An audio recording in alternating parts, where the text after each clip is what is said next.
היה זה ליל יום שישי, החבר'ה סחבו אותי למועדון. בחניון חבר'ה שתו וודקה רדבול.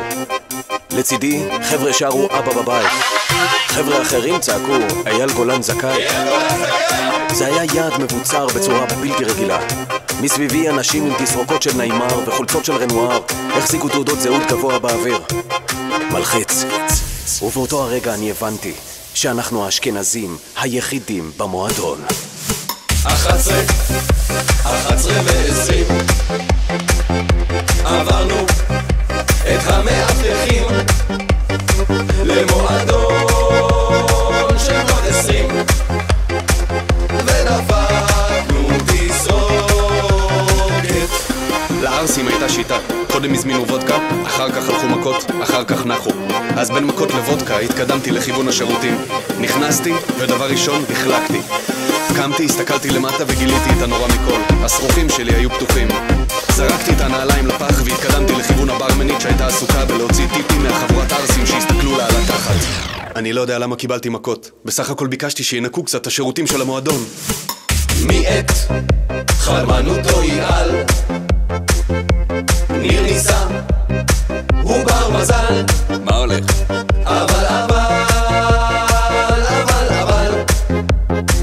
היא הייתה פעם גבר. היה ממש צפוף, אי אפשר היה לרקוד. הם התחילו עם ריקודי בתי השכי שלהם, ואז הם עברו לריקודי הסטרייטים שבטוחים במיניות שלהם, ואז הם עברו למעגלי הכפרות. אני הייתי חייב לברוח משם, אז שאלתי את הכפרה שמימיני מה השעה. סליחה כפרה, מה השעה? הלו, מה נראה לך שאתה מדבר אליי בכלל, יא אשכנזים? תאכל רגל כרושה, לא, מה קרה? מי שלא טוב לו, יום טוב לו! חבורה של אשכנזים.